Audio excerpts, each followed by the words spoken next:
What have you seen from USC's pace and style of play so far this year? Nothing that we haven't seen. It's they're a big basketball team, so they're gonna post feed a lot more than what we've had to deal with in the past as far as teams that we've played. But they got athletic guards that like to get up and down the floor and that kind of thing. But if you look at the numbers, it's not anything that we haven't played against to date. Who do they compare against? I mean, looking at teams that you guys have played already this year. Alabama's a good test. Just because they've got really good athletic guards with that big guy in the middle. And I thought we did a good job with, Alabama's big. This big might be better. But they've got a really good post presence with guards that are athletic and like to play in transition and do a good job of driving the basketball. Tony Parker's emergence kind of at the end of the last game. I mean, do you anticipate him playing kind of a large role against SC? We just hope Tony just continues to do what he's doing, and that's get better. He's 12 games into his sophomore season and didn't play a lot last year, so it's like his freshman season, and he just keeps getting better every game, and that's what we need for him to do. And, but regardless of whether it's good bigs, good guards, it's always going to be a team effort with us. We've got to have good guard play across the board with all of our guys that play, and we have good guys up front that are doing the job and playing the role that they got to play. And right now, Tony's doing a very good job. Coach, I'm doing something a little different on rivalries, and you played in several at Indiana, Kentucky, and I think probably Purdue was a pretty big rival, and maybe even. It doesn't get much bigger in Indiana, Purdue. I mean, you're talking about two elite basketball program, so I've been a part of that. Did you have any in high school?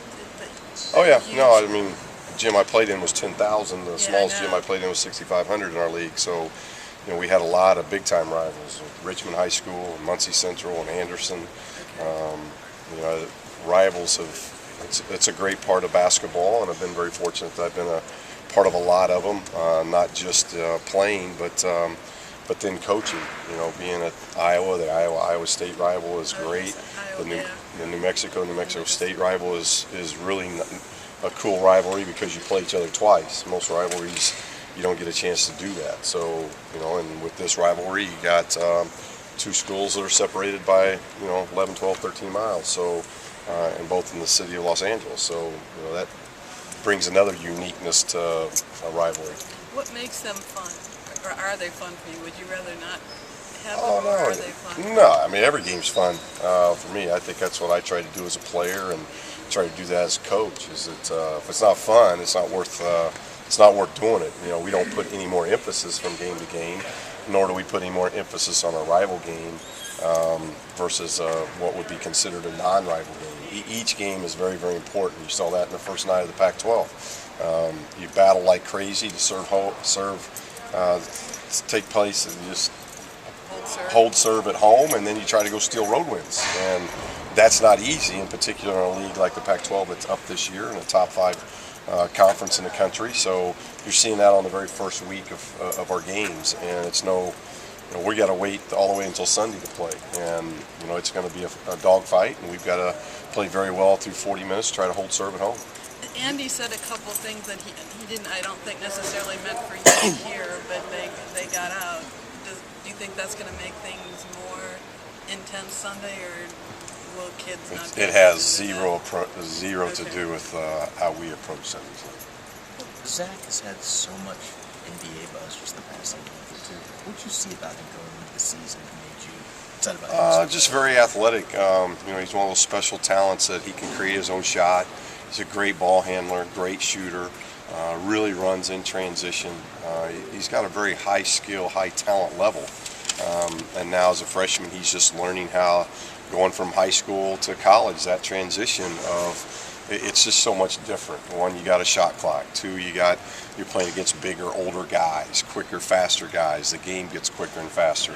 Those things aren't going to affect Zach as much as just understanding and learning, what I can do now at this level, and trying to translate that into scouting reports now, where you got 12 game tapes and those type of things. It's it's a little bit more intense, and it's a little bit more in depth at this level, and the next level gets even more so. I've seen him develop just 2 months now. Well, he's very coachable. Zach's a very coachable individual, as I've learned all of our guys are. So they're learning, they're getting better, they're sponges. Zach's a great worker. He works on his game a lot. He wants to continue to get better. So he knows he's not a finished product.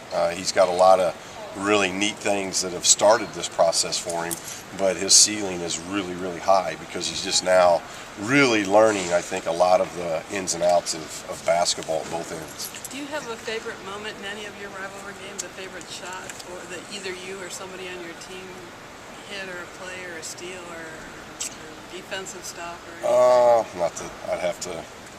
Not that comes to memory. I'd have to look at tapes and stuff, but nothing that comes to memory. UCLA USC hasn't exactly been a rivalry for a while. Is it important that it is, or does that hold any importance to you, that, or any of the new coaches, I guess, with 2 new coaches, that maybe this could be a fresh start for a rivalry that's been kind of stale for a while? I don't know if we particularly, our ambition is to create rivalries. Our ambition is to create a culture of winning. And there's obviously been a tremendous culture here of winning. And as a new program, that's just what we're trying to instill. So, making sure that we win the Los Angeles-based games, that's important. Making sure that we can go on the road and win in other buildings, that's important. And taking care of Paulie. Those are all things going to be very, very important. That just keeps getting us better as a basketball team. But putting any onus on one game being more important than the other, this is a very important game to us because it's our opener in league play. This league is going to be very tough, and if you lose home games, it makes it really difficult on you because the road wins are going to be really difficult to get. So, it's a very important game to us because it's our next game. So if this was Colorado, Utah, I'd be saying the same thing. Do we understand the rivalry? Do we understand it's two schools that are based in the city of Los Angeles? Sure. We understand all that, but it's as soon as we get past Sunday, Arizona becomes the next most important game, and after that, Arizona State, and then Colorado, then Utah. I mean, it kind of goes that way. So I hope our guys can prepare each game like it's the most important game. What's your impression of Andy and what he's done at USC? And did you watch Florida Gulf Coast at all, the old Dunk City? No, I didn't see any. Didn't see anything on Florida Gulf Coast until just some clips in the NCAA tournament. Didn't really see either game, but saw clips. And as far as this year goes, just like all of our teams, we really respect our opponent, and they're doing a very nice job. They got a really big win at Dayton, so that was a very impressive road win, and they've done a good job at home. So, we're playing well, and I think riding a pretty good momentum coming into this game, as are they. So it's got all the makings for a really good team, a really good basketball game. Is there a little irony in that you're outscoring them and almost everybody else in the Pac-12 too? But such a big deal was made of them, dunks. Yeah, I didn't have anything to do with that. I that was not my hype. So I didn't have anything to do with the hype of fast play, slow play. We just do what we do, and I've been very impressed with what we've been able to do. We're number one in this conference in assist turnover. We're top 10 in the country in about 3 or 4 offensive categories, and taking care of the basketball, valuing it, assisting to baskets, shooting percentage, points scored. We've gotten out of the gate. Doesn't mean it's going to stay that way, but we've gotten out of the gate very well offensively, and I think our defense is coming. So as we continue to improve in both those areas, then we got a chance to be a pretty good team. Do you like starting with 3 straight home games in conference, or does it matter? You got to play them. You got to play them however. I've coming from a league where it was pretty cool because you mirrored each other. You played everybody once in the first part of the season, everybody next in the second part, and home and away was equal. You played 8 and 8, but now with 12 teams, you got an unbalanced schedule the way it is because we only play the Arizonas once, we only play the Washingtons once, so it's unbalanced to begin with 12 teams. So you just got to take it one game at a time and try to make the most out of that. And we got our bye week at the first. People, do you want to bye week 3 games in? Who knows? It's just that's the way the computer kind of feeds out your schedule, and we've got to make sure we get out of the gate quickly. We're healthy, So we're very healthy. So you always want bye weeks and you want games, home games and stuff. You want to make sure you're healthy, and right now we are. We got a couple more practices to get through, but we're healthy. It looks like going into Pac-12 play. Including Noah? Does that include Noah? Noah's getting much better. Noah's started practice now, so he is improving. Do you get the impression that college basketball is kind of going in that sort of athletic, up-tempo direction? And you and Andy both kind of run systems like that. I think it's hype. I think it's hype. I think one of the best teams I've seen so far in the country is Wisconsin. And they're not doing that.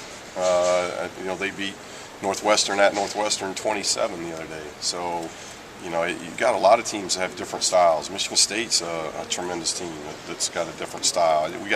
We got teams in our league that are different styles. You got Oregon who's scoring nearly 90 a game, and then you got Arizona who's holding teams to 25 in a game. So I think that's all, to me, it's hype, and it's just about understanding your system and teaching your system the best you can. Do your players buy in? Do your players play hard? Do your players play unselfish? And then obviously, are you fun to watch? Are you entertaining? And I think this basketball team, it's yes to all those things.